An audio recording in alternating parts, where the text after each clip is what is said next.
Hello everyone, welcome to the fourth lecture of our revision series for the retail banking and wealth management paper. Today we'll be revising the unit 4 of our module A, which is branch profitability, a very important unit. We'll be studying about the meaning of profit, how is it different from profitability, then the three levels of profitability, what are the measures of profitability, the traditional measures that are used. From this chapter, fact based questions are asked as well as you will get numericals. So there are some formulae, very easy formulae that we need to understand. So let us start by first understanding the meaning of profit and profitability. Basically, profit is something which is an absolute number. When we talk about profit, it is absolute. It means whatever revenue we are getting, from it we are subtracting the expenditure and the value of money that is left with us, that is the profit. So revenue minus expenditure, right? And profit, every company, every organization, their main goal is to get some profit. Profitability, on the other hand, when we are talking about profitability, it is not absolute, it is a relative measure. We are now trying to analyze how much profits we are able to generate in relation to the expenses. So, for every additional unit of profit, how much cost the company has incurred. So, we can say it is a percentage, right? Now, profit tells us that the company is generating some revenue, a good level. Profitability tells us the efficiency. Organizations that are more efficient will realize more profit as a percentage of an expenses. So, if an organization is generating profit, but to generate that profit, a larger level of expense or cost is incurred, this is not efficient. This will not lead to profitability. So, profitability is a measurement of efficiency. What is the difference? Like we said, profitability is the ability to produce a return. Profitability is the relative measure. How much profit a company can make compared to its overall revenue and costs. It gives us a holistic picture of the company, how well it is functioning. Profit, on the other hand, is just the gains or the earns. Whatever is left after subtracting the total expenses from the total revenue, that is profit. So, net revenue minus net expenses, this is the profit. All right. So profitability is a better measure if we want to check whether the company is working efficiently or not. All right. Now, when we talk about profit, there are three levels of profit. The top level is the gross profit.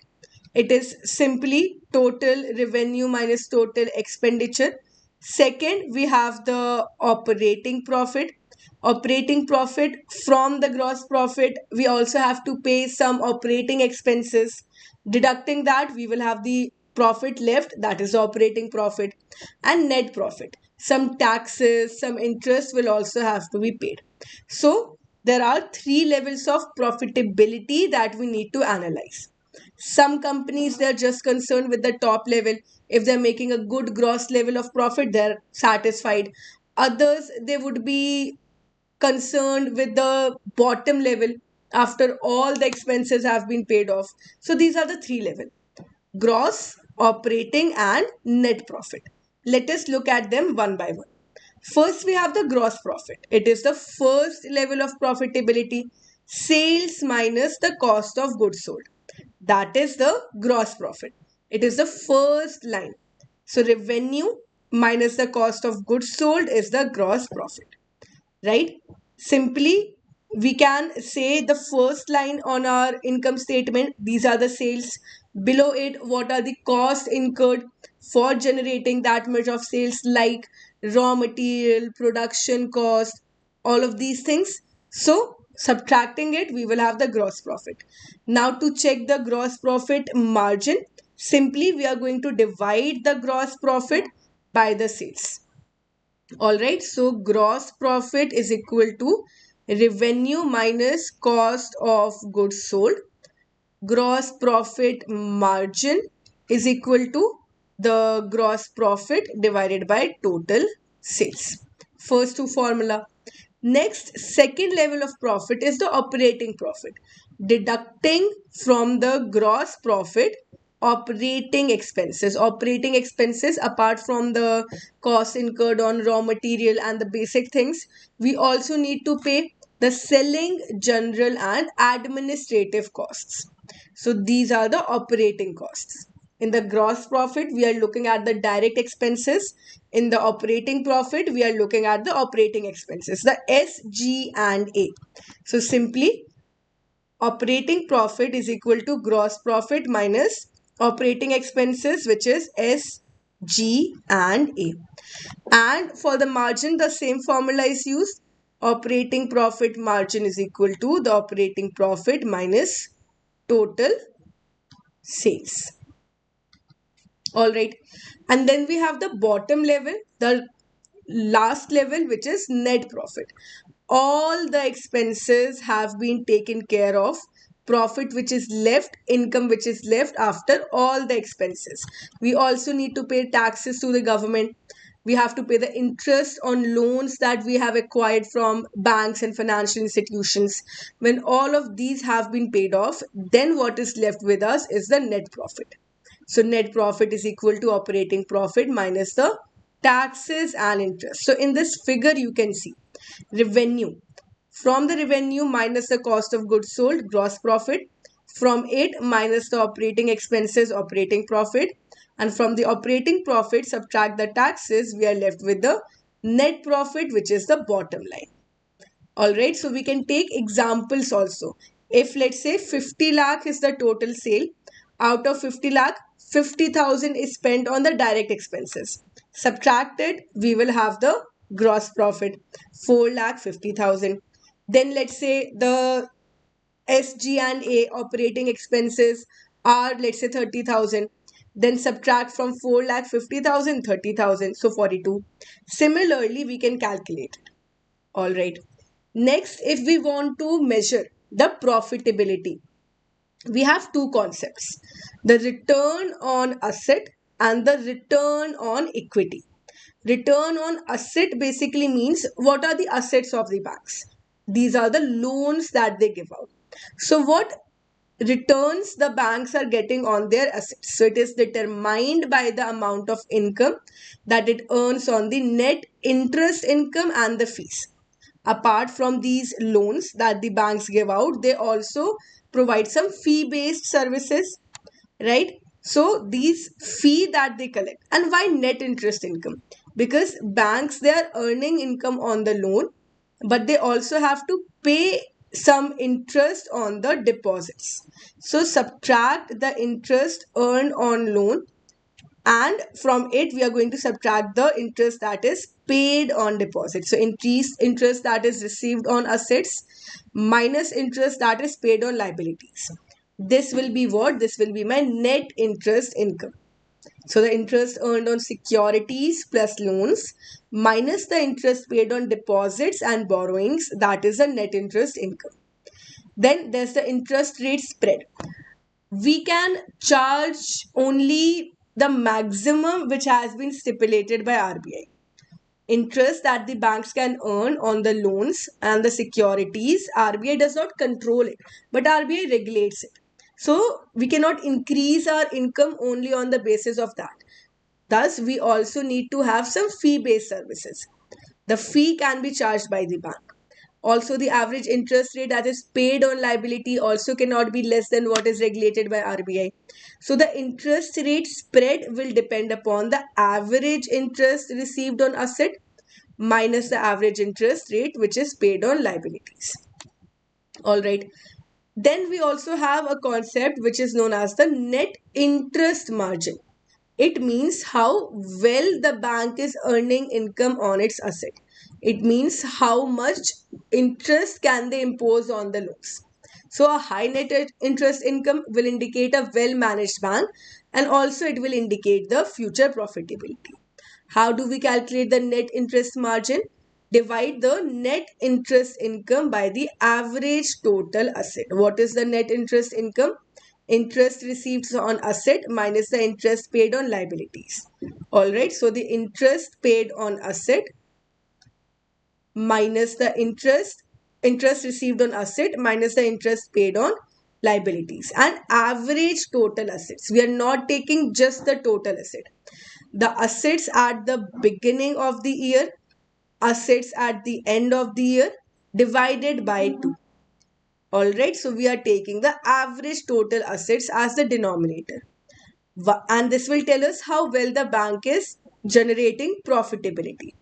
Finally, how do we calculate this return on asset? It is the net income divided by the average total asset.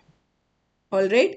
So this net interest margin, return on asset, it will tell us how well the bank is functioning, how efficiently the bank is managing all of their assets, and it will indicate their future profitability. All right. So ROA is equal to fee income plus the net interest income minus the operating cost divided by the average total assets, or simply the net income divided by the average total assets. So if a question from this topic comes, the institute will give you the values. This was the interest earned on assets, this is the interest paid on liabilities, these are the operating costs, the assets at the beginning of the year, assets at the end of the year. So you need to just remember this formula. Much calculation is not there, no difficult mathematical concepts are there, simple formula. The information values will be given to you, just need to put those values in the formula and you'll get the answer. All right, so this is how you calculate the ROA. And like we said, the average total asset, because the income is calculated over a period of time, right? There's the flow concept which is used for income, but assets are determined at a particular time, so we need to calculate the average. So the total assets at the start of the fiscal year and the total assets at the end of the fiscal year added on divided by 2 will give us the average total asset. Divide the net income by the average total assets and we will have the ROA. Definitely, higher ROA will determine that the bank is efficient, it is well managed, they're able to generate more returns on the assets that they are creating, on the loans and securities. That is ROA. ROE, on the other hand, whenever the bank, we are talking about equity, it is similar to a company having debt. So how much the banks, they are able to get returns on the equity that they are creating.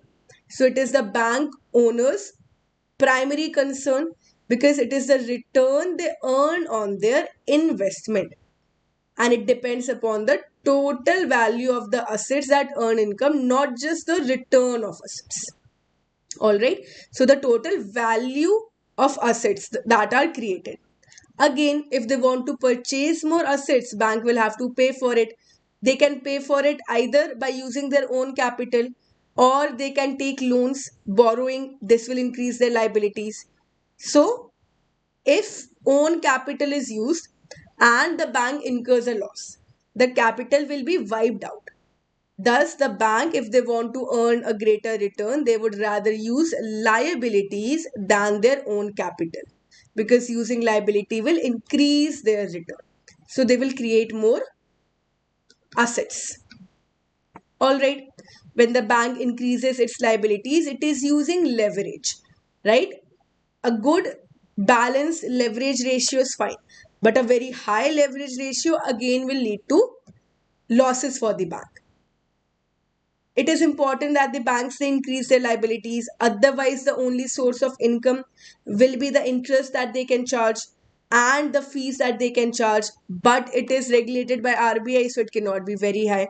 It is limited by what the bank must pay on its liabilities, the interest rate spread, and also what it can charge on its assets. So the banks, they must pay competitive market. They cannot keep very high or very low their interest rate. Thus, they will have to use liabilities. Similarly, if they're offering interest on the loans, there's also competition. So Businesses, they can get loan by selling debt securities, commercial paper or bonds. If the bank is offering the loans at a very high interest rate, so the interest rate spreads are not wide. The only option which is left with the bank to earn more net interest income is by increasing the number of loans that it makes. To increase the number of loans, they will have to increase the value. And to increase the number of loans, they use leverage. Leverage means the bank's asset divided by the bank capital. The bank's total assets that they have created divided by the bank's capital. This will give us the leverage ratio. Now, once we have the leverage ratio in hand, we have the returns on asset. We can simply calculate the ROE. ROE is equal to the return on assets multiplied by the leverage ratio. Formula for the return on asset is what? Net income divided by the bank asset, average total asset, and leverage ratio is bank asset divided by the bank capital, right? So what do we have? We will cancel out bank asset from both the side. We are left with net income divided by bank capital. This will give us the leverage ratio. So we can say there are 4 to 5 formulae that we need to remember. First, the 3 levels of profitability. Then the net interest margin. How is it calculated? The ROA, leverage ratio and ROE. These 5 formulae are important. How are you going to use these formula for solving the numerical questions? We will have a separate session for it in which we'll be practicing these numericals. So make sure that you understand all of these formulae, write them down for your quick reference, and in the next few sessions we are going to discuss the numericals on it. So for today, that is all. These are the important concepts from your unit 4, and unit 4 is very important for the exam. Numericals are asked, fact based questions are asked, so make sure you understand it well. So that is all from my side.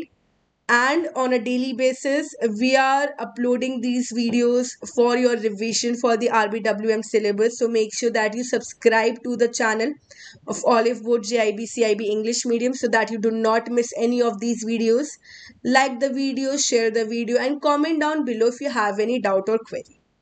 Alright, so now I will see you in the next session with the next unit. If you haven't watched the previous units, they're there on the YouTube channel already. So make sure that you revise those units as well. So thank you so much. I will see you again in the next video, and all the best.